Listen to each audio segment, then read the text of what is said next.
ಎಲ್ಲರಿಗೂ ನಮಸ್ಕಾರ. ನಾನು ಎಚ್.ಎಂ. ಭೈರೆಡ್ಡಿ. ಇದು ಸಪ್ತಗಿರಿ ಸ್ಪೋಕನ್ ಇಂಗ್ಲಿಷ್ ಕ್ಲಾಸು. ನಾನು ಇಲ್ಲಿವರೆಗೂ ಸ್ಪೋಕನ್ ಇಂಗ್ಲಿಷ್ ಬಗ್ಗೆ ಡೈಲಿ ಕ್ಲಾಸ್ ಮಾಡ್ತಾ ಇದ್ದೆ. ಸ್ಪೋಕನ್ ಇಂಗ್ಲಿಷ್ ಮತ್ತು ಗ್ರಾಮರ್ ಬಗ್ಗೆ ನಾನು ಕ್ಲಾಸ್ ಮಾಡ್ತಾ ಇದ್ದೆ. ಇನ್ನು ಮುಂದುಲೇಶ ನಾನು ಏನು ಮಾಡ್ತೇನೆ ಅಂದರೆ ಇದ್ರ ಜೊತೆಗೆ ಗಣಿತದ ಬಗ್ಗೆ, ಗಣಿತ ವಿಷಯದ ಕಾಂಪಿಟೇಟಿವ್ ಎಕ್ಸಾಮ್ ಬಗ್ಗೆ ಕ್ಲಾಸ್ ಮಾಡ್ತೀನಿ. ಗಣಿತ ವಿಷಯದ ಕಾಂಪಿಟೇಟಿವ್ ಎಕ್ಸಾಮ್ ಅಂತಂದ್ರೆ ನಿಮಗೆಲ್ಲರಿಗೂ ಗೊತ್ತಿದ್ದ ಹಾಗೆ ಅದು ನವೋದಯ ಇರ್ಬೋದು, ಸೈನಿಕ ಇರ್ಬೋದು, ಆದರ್ಶ ಸ್ಕೂಲ್ ಇರ್ಬೋದು, ಕಿತ್ತೂರು ರಾಣಿ ಚೆನ್ನಮ್ಮ ಇರ್ಬೋದು. ಈ ಲೆವೆಲ್ ಜನರು ಕೂಡ ಈ ವಿದ್ಯಾರ್ಥಿಗಳಿಗಾಗಿ ಉಪಯೋಗ ಆಗುತ್ತೆ.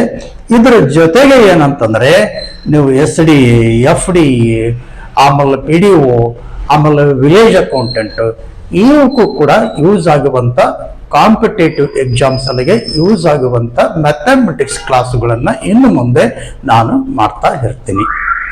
ಇವತ್ತಿನ ಟಾಪಿಕ್ ನಾನು ತಗೊಂಡಿದ್ದು ಕಾಂಪಿಟೇಟಿವ್ ಎಕ್ಸಾಮ್ಸ್ ಅಲ್ಲಿಗೆ ನಾನು ತಗೊಂಡಂತ ಕ್ಲಾಸ್ ಇವತ್ತ ಘಾತಾಂಕಗಳು ಅಂತ ನೋಡಿ.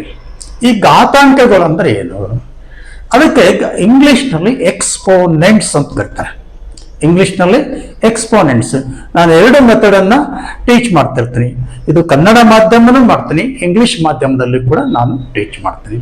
ಈ ಎಕ್ಸ್ಪೋನೆಂಟ್ಸ್ ಅಥವಾ ಘಾತಾಂಕಗಳು ಅಂದ್ರೆ ಏನು, ಇದ್ರ ಬಗ್ಗೆ ನಾವು ಸ್ವಲ್ಪ ಥಿಯರಿ ನೋಡೋಣ. ನಾವು ಇಲ್ಲಿ ಒಂದಿಷ್ಟು ನೋಡೋಣ. ಇಲ್ಲಿ ಏನಿದೆ ಅಂದ್ರೆ ಘಾತಾಂಕಗಳು.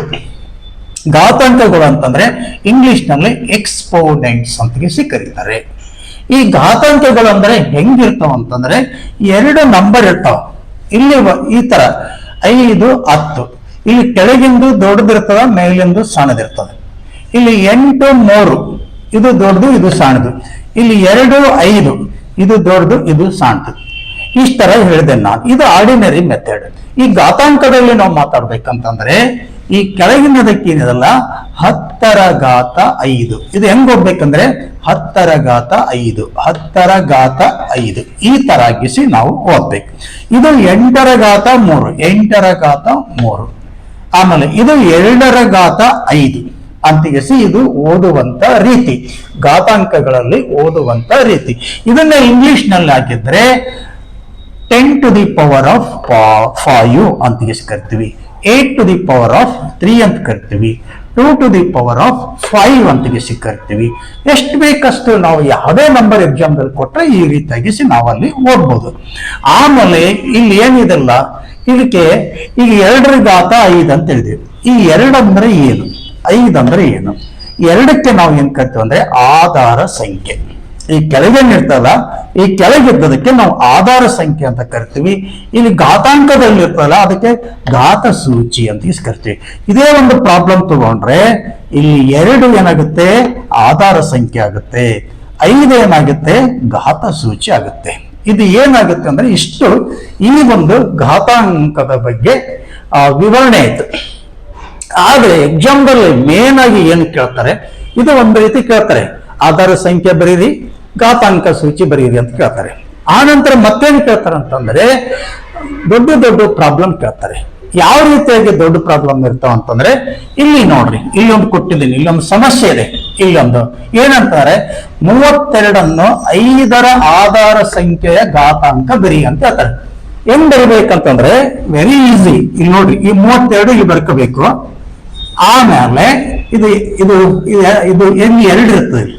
32ಅನ್ನು 2ರ ಆಧಾರ ಸಂಖ್ಯೆಯ ಘಾತಾಂಕ ಬರೀರಿ ಅಂತ ಹೇಳ್ತಾರೆ. 32 ಬರ್ಕೋಬೇಕು. ಆ ನಂತರ ಈ ತರ ಗೀಟ್ ಹಾಕಬೇಕು. ಇಲ್ಲಿ 2 ಬರ್ಕೋಬೇಕು. ಆ ನಂತರ ಇದು ಏನ್ ಮಾಡ್ಬೇಕಂತಂದ್ರೆ ಅಪವರ್ತನ ತುಕ್ಕಂತ ಹೋಗ್ಬೇಕು. ಹೆಂಗೆ 2 1 2, 1 ಉಳಿತು 12, 2 6 12. ನೆಕ್ಸ್ಟ್ ಏನ್ ಮಾಡ್ಬೇಕು ಮುಂದೆ 2 8 16. ನೆಕ್ಸ್ಟ್ ಏನ್ ಮಾಡ್ಬೇಕು ಮತ್ತೆ 2 ರಿಲೇಷನ್ 2 4 8, ಮತ್ತೆ 2 2 4. ನೆಕ್ಸ್ಟ್ 2 1. ಈ ಲಾಸ್ಟ್ 1 ಬಂದವೇನೆ ಬಿಟ್ಬಿಡ್ಬೇಕು, 1 ಬಂದವೇನೆ ಬಿಟ್ಬಿಡ್ಬೇಕು. ಈ ರೀತಿ ಅಪವರ್ತನಗಳು ತಕ್ಕೋಂತ ಹೋಗ್ಬೇಕು. ಈಗ ನಾವು ಯಾವ ರೀತಿ ಬರಬೇಕು, ಇದು 32 ಈಕ್ವಲ್ ಟು ಈಗ 2ಅನ್ನು ಎಷ್ಟ ನೋಡ್ಬೇಕು, 1 2 3 4 5. S 2 into 2 into 2 into 2 into 2 1 2 3 4 5. ಇದನ್ನ ಘಾತಾಂಕದಲ್ಲಿ ಏನ್ ಬರಬೇಕಂದ್ರೆ 2 ರ ಘಾತ 5. 2 ರ ಘಾತ 5. This is the answer. 2 ರ ಘಾತ 5 ಇದು ಆನ್ಸರ್. ಈ ರೀತಿಯಾಗಿ ನಿಮಗೆ ಎಕ್ಸಾಮ್ದಲ್ಲಿ ಬೇರೆ ಬೇರೆ ಕೊಟ್ಟಿರ್ತಾರೆ. ಯಾವುದು ಕೊಟ್ಟರು ನಿಮಗೆ ಮಾಡ್ಲಕ್ ಬರ್ಬೇಕು. ಯಾವ್ದು ಕೊಟ್ಟರು ನಿಮಗೆ ಈಸಿಯಾಗಿ ಬರಬೇಕು. ಇದು ಒಂದು ಪ್ರಾಬ್ಲಮ್ ಅಂತ ತಿಳ್ಕೊಡ್ರಿ. ಈಗ ನಾನು ಇನ್ನೊಂದು ಪ್ರಾಬ್ಲಮ್ ಕೊಡ್ತೀನಿ. ನಾನು ಇದೇ ರೀತಿಯಾದಂಥದ್ದು ಇನ್ನೊಂದು ಪ್ರಾಬ್ಲಮ್. ಹೆಂಗಿರ್ತದೆ ಇನ್ನೊಂದು ಪ್ರಾಬ್ಲಮ್ ಅಂತಂದ್ರೆ ನೋಡ್ರಿ, ಇನ್ನೊಂದು ಪ್ರಾಬ್ಲಮ್ ಇದೇ ಸೇಮ್ ಹೆಡ್ಡಿಂಗ್ಗೆ ಎಷ್ಟಿರ್ತದೆ ಅಂತಂದ್ರೆ 625 5ರ ಆಧಾರ ಸಂಖ್ಯೆಯ ಘಾತಾಂಕ ಬರೀರಿ. ಹಿಂಗೆ ಜೊತೆಗೆ ಏನ್ ಮಾಡ್ಬೇಕು, 625 ಇಲ್ಲಿ 5 ಅದ, 5 ಅಗಳ 2 ಇತ್ತು, 2 ತಗೊಂಡ್ವಿ. ಈಗ 5 ಅದ, 5 ತಗೋಬೇಕು. ಇಲ್ಲೇನಾಗುತ್ತೆ, 5 1 5, 5 2 10, 5 5 5 2 10, 5 5 25 ಐತಿ. ನೆಕ್ಸ್ಟ್ ಏನ್ ಮಾಡ್ಬೇಕು, ಮತ್ತೆ 5ರಿಂದ ಮಾಡ್ಬೇಕು. 5 2 10, ಇಲ್ಲಿ 2 ಉಳಿತು 25, 5 5 25. ನೆಕ್ಸ್ಟ್ ಮತ್ತೆ ಏನ್ ಮಾಡ್ಬೇಕು, 5 5 5 25. ಮತ್ತೆ ಏನ್ ಮಾಡ್ಬೇಕು, 5 5. ಈ ತರ ಅಪವರ್ತನೆಗಳು ತಕ್ಕೊಂತ ಹೋಗ್ಬೇಕು. ಮತ್ತೆ ಇಲ್ಲಿ ಏನ್ ಬರಬೇಕು, 625 ಈಕ್ವಲ್ ಟು 5 1 2 3 4 1 2 3 4. ಇದನ್ನು ಘಾತಾಂಕದಲ್ಲಿ ಬರಿಬೇಕಂತಂದ್ರೆ 5ರ ಘಾತ 1 2 3 4. 5ರ ಘಾತ 4. This is the answer. ಘಾತಾಂಕದಲ್ಲಿ ಬರೀದಂತಂದ್ರೆ 5ರ ಘಾತ 4 ಅಂತ ಸತ.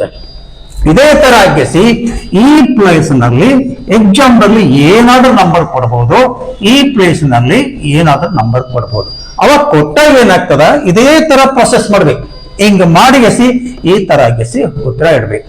ಈ ಸತ್ ನಿಮ್ಗೆ ಇನ್ನೊಂದು ನಾನು ಹೋಮ್ವರ್ಕ್ ಕೊಡ್ತೀನಿ. ಏನಂತಂದ್ರೆ ಇಲ್ಲಿದೆಲ್ಲ ಈ ಪ್ಲೇಸ್ ಇದೆಲ್ಲ, ಇದೇ ಪ್ಲೇಸ್ ಅನ್ನ ನಾನು ಏನ್ ಮಾಡ್ತೀನಿ, ಒಂದು ಹೋಮ್ವರ್ಕ್ ಸೆಲೆಕ್ಟ್ ಕೊಡ್ತೀನಿ. ಸದ್ಯ ಹೋಮ್ವರ್ಕ್ ಅಂತ ಇಸ್ಕೊಡ್ತೀನಿ. ಏನಂತಾರೆ, 1000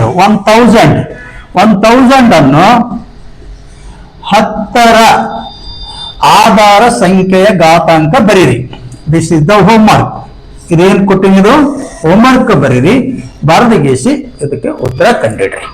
ಉತ್ತರ ಕಂಡಿಡ್ದಿಗಿಸಿ ನನಗೆ ಕಾಮೆಂಟ್ ಮಾಡ್ರಿ. ನನಗೆ ಏನ್ ಮಾಡ್ರಿ, ಇವೆರಡು ನೋಡ್ಕೊಡ್ರಿ. ಫಸ್ಟ್ ನಾನು ಮೊದಲನೇ ಪ್ರಾಬ್ಲಮ್ ಮಾಡಿದೀನಿ, ಈ ಪ್ರಾಬ್ಲಮ್ ಮಾಡಿದೀನಿ. ಇವೆರಡನ್ನ ನೀವು ನೋಡ್ಕೊಡ್ರಿ. ನೋಡ್ಕೊಂಡ್ಮೇಲೆ ಏನ್ ಮಾಡ್ರಿ, ಈ ಪ್ರಾಬ್ಲಮ್ ಅನ್ನ ಬಿಡಿಸ್ರಿ. 1000 ಅನ್ನು 10ರ, ಇಲ್ಲಿ ಬರ್ದಿನಿ, 1000 ಅನ್ನು 10ರ ಆಧಾರ ಸಂಖ್ಯೆ ಘಾತಾಂಕ ಬರೀರಿ. ಈ ತರ ಗೆಸಿ ಪ್ರಾಬ್ಲಮ್ ಮಾಡ್ರಿ. ಮಾಡಿಗೆಸಿ ಇದು ಎಷ್ಟು ಘಾತ ಬಂತು ನನಗೆ ಕಾಮೆಂಟ್ ಮಾಡ್ರಿ. ಈ ತರ ಆದಂತ ನಾನು ಕ್ಲಾಸ್ಗಳು ನಾನು ನಿರಂತರವಾಗಿಸಿ ಮಾಡ್ತಿರ್ತೀನಿ.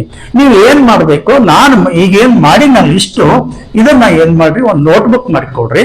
ನೋಟ್ಬುಕ್ ಮಾಡಿಕೊಂಡು ದಿನಾಲು ನಾನು ಯಾವಾಗ ಕ್ಲಾಸ್ ಮಾಡ್ತೀನಿ ಆ ನೋಟ್ಬುಕ್ ನಲ್ಲಿ ಬರ್ಕೊಡ್ರಿ. ಫಸ್ಟ್ ಬರ್ಕೊಂಡ ನಂತರ ಒಂದ್ 2 ಸಲ ಅದನ್ನು ಓದ್ಕೊಡ್ರಿ, ಯಾವ ರೀತಿ ಇದೆ ಅಂತ ನೋಡ್ರಿ. ಆಮೇಲೆ ಮತ್ತೆ ಸ್ವಂತ ಮಾಡ್ರಿ.